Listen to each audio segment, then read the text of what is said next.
सम्मानित विशेषज्ञ में से एक जियोजीत फाइनेंशियल सर्विसेज के गौरांग शाह जी जुड़ रहे हैं। सर बहुत बहुत स्वागत है, बहुत बहुत धन्यवाद सर अपना कीमती समय देने के लिए।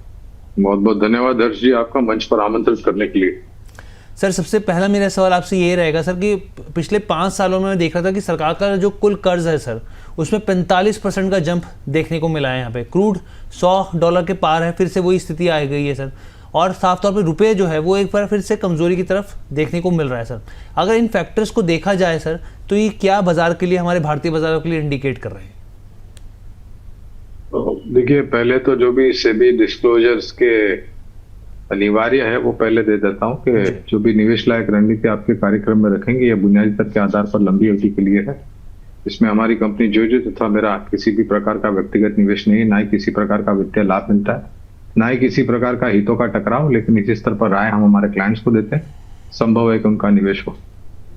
कच्चा तेल पिछले कुछ महीनों में ऊपर भी गया, 120 तक गया, 125 तक गया, $70 तक आया और फिर से $100 के पास। परिस्थिति को लेकर के ये है, क्यों ऐसा नहीं है कि ये कच्चे तेल के दाम अब $100 या $150 रहेंगे। परिस्थिति में सुधार होगा तो जैसे पहले लुढ़का था, $120-125 से $70 आया था, वो फिर से नीचे आ जाएगा। तब तक के लिए शायद थोड़ा बहुत जो खामियाजा है या जुर्माना है विकास को लेकर के, उसकी भरपाई हमें करनी पड़ेगी। दूसरी तरफ अगर आप रुपए पर भी नजर डालें तो रुपया फिर से कमजोरी की तरफ, जो ऐतिहासिक निचला स्तर छुआ था रुपये ने डॉलर के मुकाबले, उसके पास जाकर के आज थोड़ा स्थिर हुआ था। बारिश को लेकर के भी चिंताएं है। मेघराज का आशीर्वाद देर से आया लेकिन दुरुस्त आया। कुछ जगहों पर भारी मात्रा में बारिश, लेकिन अब फैलाव ठीक से हो रहा है, ऐसी सूचना मौसम विभाग से मिली थी। और पहली तिमाही के नतीजे जो उम्मीद थी कि शायद थोड़े बहुत निराशाजनक आएंगे, लेकिन ऐसी परिस्थिति दिखाई नहीं दी। अगर समीकरण सामने रखना हो तो शायद कुछ समय तक ये बाजार किसी दायरेबंद कारोबार करता रहेगा। और जब कभी भी बाजार इस प्रकार के दायरे में घूमता है तो मेरा विश्वास और मजबूत होता है, क्योंकि मुझे लग रहा है कि बाजार एक मजबूत बुनियाद बनाने का प्रयास कर रहा है। और उस मजबूत बुनियाद बनाने के प्रयास के पश्चात जब बाजार ऊपर जाता है, परिस्थितियों में सुधार होने के पश्चात, तो बाजार की क्षमता जो है वो और बढ़ जाती है ऊपर टिकने के लिए, क्योंकि उसकी बुनियाद इतनी मजबूत बनी है। तो अगर आप कारोबार करते हैं तो आपकी बुद्धिमत्ता का इस्तेमाल करके आप अपनी जोखिम झेलने की क्षमता का ध्यान में रखते हुए आप कारोबार करें। स्टॉप लॉसेस अनिवार्य जो रखना है आप रखें। और अगर आप निवेशक हैं तो मेरे ख्याल से सक्षम और मजबूत कंपनी में पहले तो निवेश वो बना करके रखें। अगर आप कुछ नीचे के तरफ के दायरे का इंतजार कर रहे थे तो इस प्रकार के नीचे के तरफ के दायरे का लाभ उठा करके, पूरी ताकत लगा करके नहीं, लेकिन थोड़ी थोड़ी किस्तों में मजबूत और सक्षम कंपनियों में निवेश करें। मेरा मानना है कि हमने इस प्रकार की परिस्थितियां पहले भी देखी थी, लेकिन ये परिस्थिति विपरीत इसलिए है क्योंकि एक तरफ अमेरिका है, दूसरी तरफ ईरान है, और दोनों के बीच में स्ट्रेट ऑफ हॉर्मुज, और अब पिछले कुछ दिनों से रेड सी और यमनी हूती, ये भी इसमें शामिल हो गए। तो ये मसला सुलझेगा, ऐसा नहीं कि ये निरंतर ये परिस्थिति रहेगी, सुलझेगा। खाली हमें ये नहीं पता कब, किस प्रकार में, किस वक्त और किस शर्तों पर सुधरेगा। ठीक है सर, आपने यहाँ पे जो 2 शब्दों का इस्तेमाल किया, मजबूत बुनियाद सर, तो मैं यही समझना चाह रहा हूँ कि अगर आपने कहा कि बाजार जो है मजबूत बुनियाद बना रहा है, तो इसके हिसाब से हम लोग क्या सर आगे की स्थिति पॉजिटिव समझे? मैंने तो मेरी एसआईपी बंद नहीं की है हर जी, निरंतर जारी है। कोविड के समय पे भी जारी थी, उसके बाद भी जारी है। 28 फरवरी 2026 को जब आक्रमण हुआ उसके बाद भी वो एसआईपी जा भी रही थी और मैंने एसआईपी की संख्या बढ़ाई है।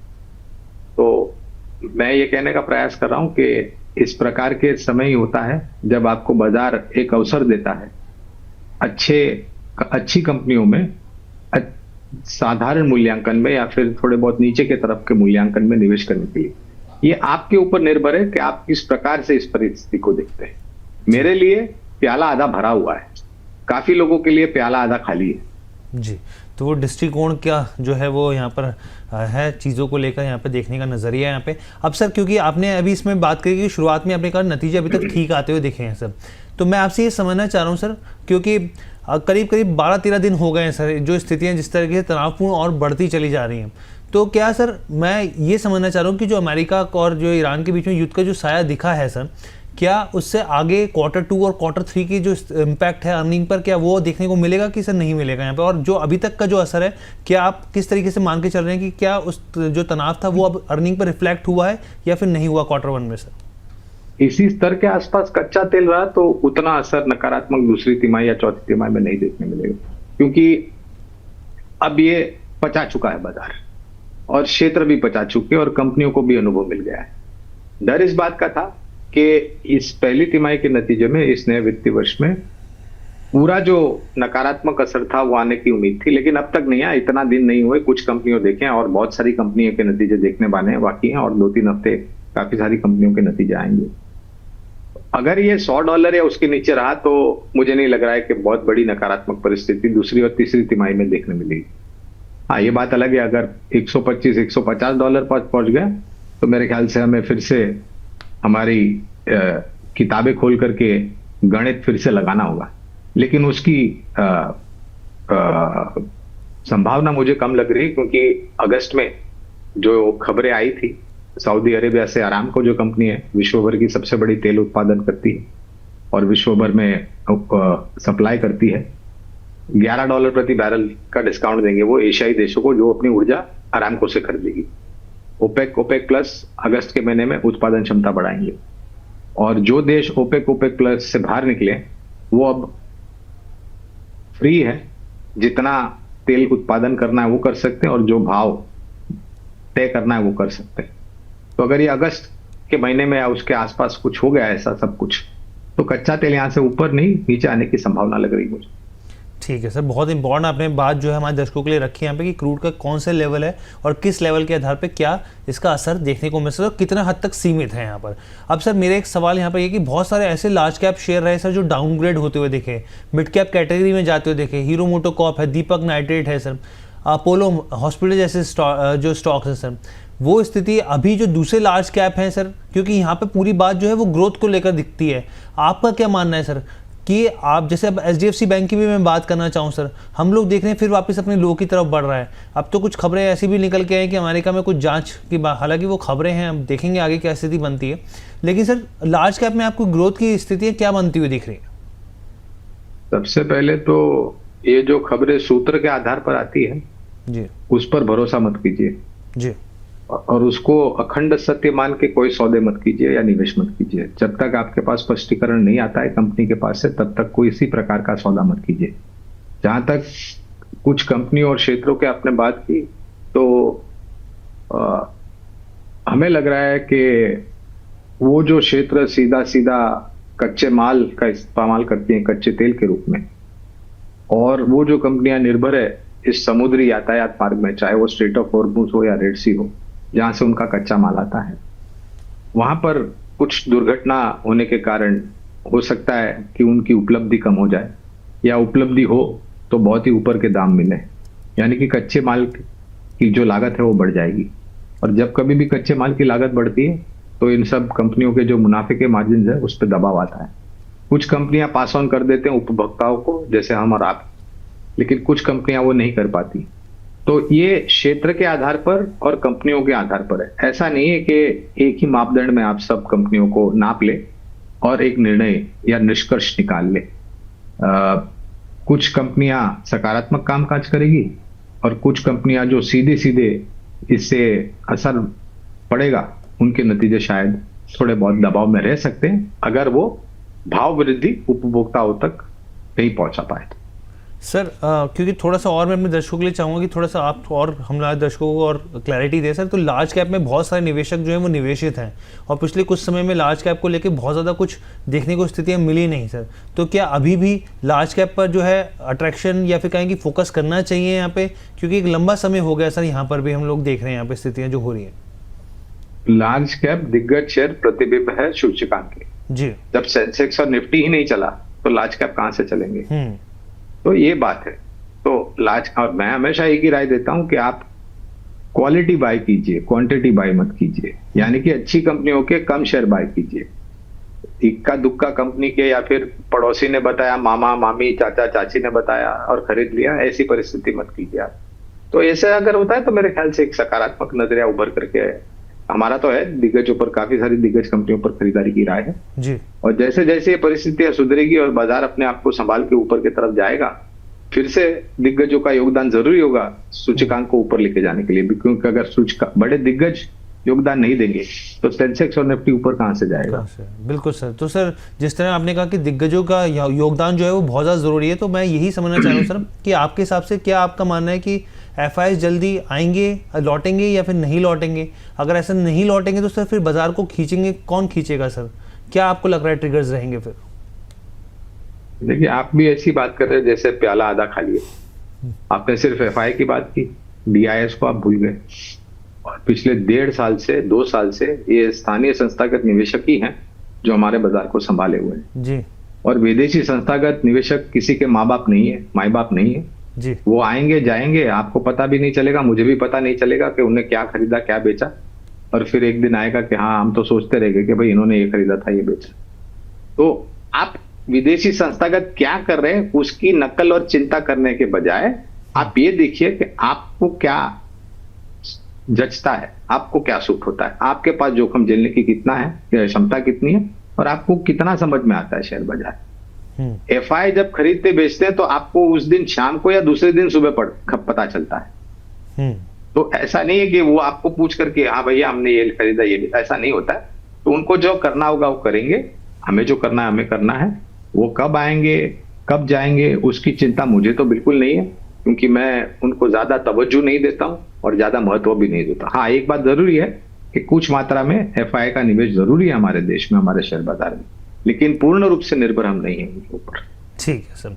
अच्छा सर, मैं कुछ दुनिया के दिग्गज कंपनियों के चीज़ों को देख रहा था, जैसे मेटा है, ओरेकल है, अमेज़न या फिर माइक्रोसॉफ्ट है। इनके बैलेंस शीट पे अगर हम लोग देखें तो एआई डेट जो है वो ज़बरदस्त इजाफा दिखाता है सर।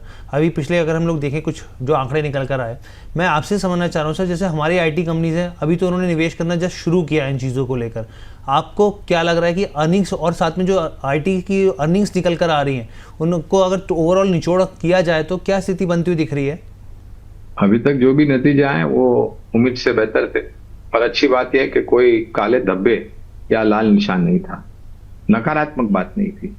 और आईटी क्षेत्र एक ऐसा है जो निरंतर आविष्कार के दौर से गुजरता है। आज भविष्य में भी इसकी गति तीव्र होगी आविष्कार को लेकर के, वो इनोवेशन को लेकर के। इस प्रकार के प्लेटफॉर्म, प्रोडक्ट, टूल्स आएंगे, उसका अनुमान या उस पर कोई आगे बढ़ती हुई टिप्पणी करना बहुत मुश्किल है। एक इतिहास था जो आईटी क्षेत्र ने रचा था, जहां तक लंबी अवधि के लिए निवेशकों के निवेश के ऊपर मुनाफा कमा के देने की बात है। अब वो इतिहास हो चुका, उस प्रकार का समय फिर से लौट के नहीं आएगा। साधारण रिटर्न मिलेगा, लेकिन उसके लिए बहुत ही अनिवार्य होगा कि आप सोच बूझ समझ के उन कंपनियों का चयन करें जो इस परिस्थिति का सामना कर सकती है और इस ढांचे में अपने आप को डाल सकती है और आगे बढ़ सकती है। तो हमारे तरफ से छोटी, मझौली और दिग्गज तीनों ही जगहों पर आईटी क्षेत्र की कंपनियों पर खरीदारी की राय है, बशर्ते कि आपका नजरिया 1.5 से 2 साल या उससे अधिक हो। सर इस पैक में क्या पसंद आ रहा है आपको, इस आईटी पैक में अगर देखा जाए तो तीनों में से एक एक नाम ले लेता हूं मैं जी। साइंस लिमिटेड, कोफोर्ज और टीसीएस। ठीक है सर। तो सर की तरफ से यहाँ पर जो है राय निकल के 3 स्टॉक्स को लेकर आई है। अब सर मैं पीएसयू बैंक के ऊपर जाना चाहूँगा। आप शायद जो पीएसयू बैंकिंग को लेकर काफ़ी पसंद करते हैं सर आप ये स्पेस।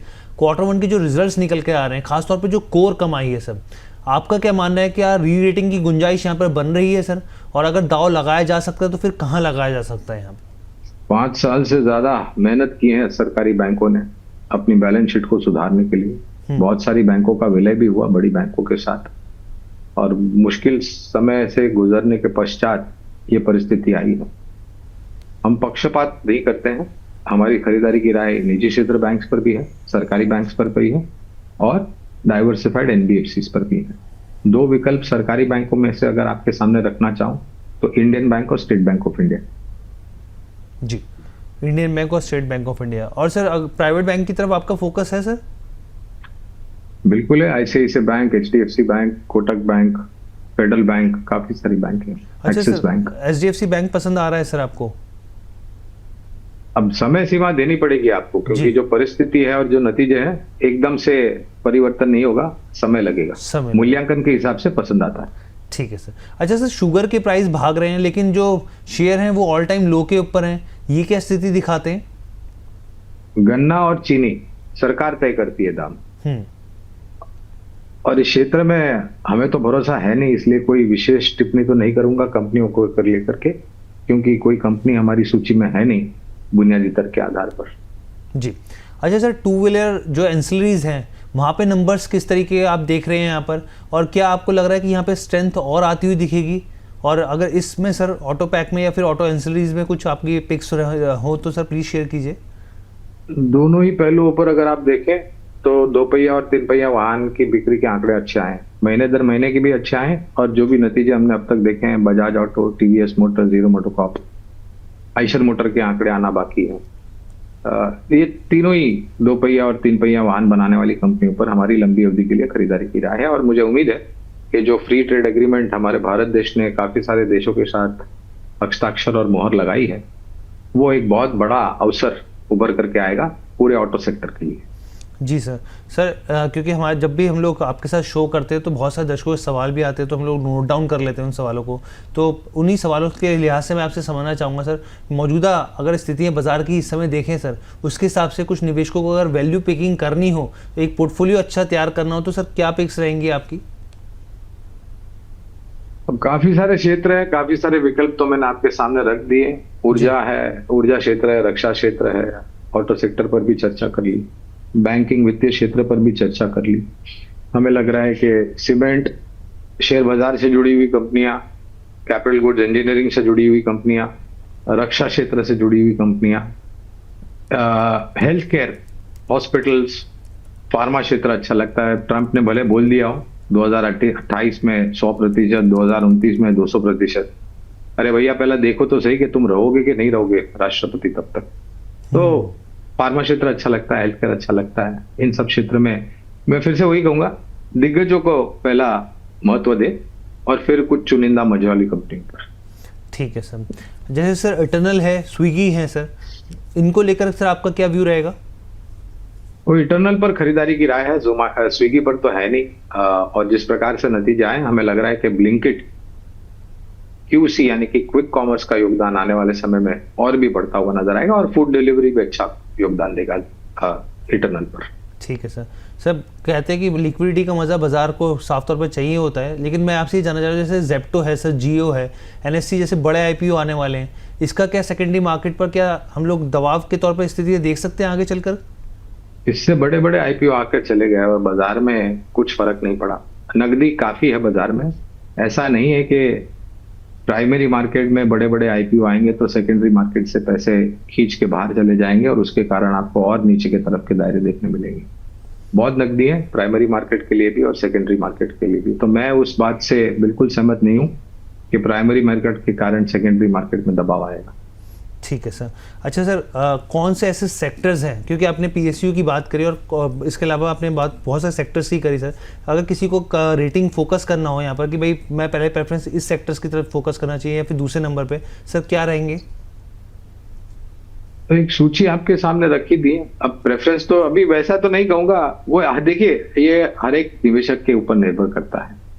वो निवेशक की उम्र क्या है, जोखिम झेलने की क्षमता क्या है, समय सीमा कितनी है और निवेश करने पर कितना मुनाफा कमाना है। तो मैंने जो भी क्षेत्र आपके सामने रखे हैं उसका आप चयन कीजिए। मैं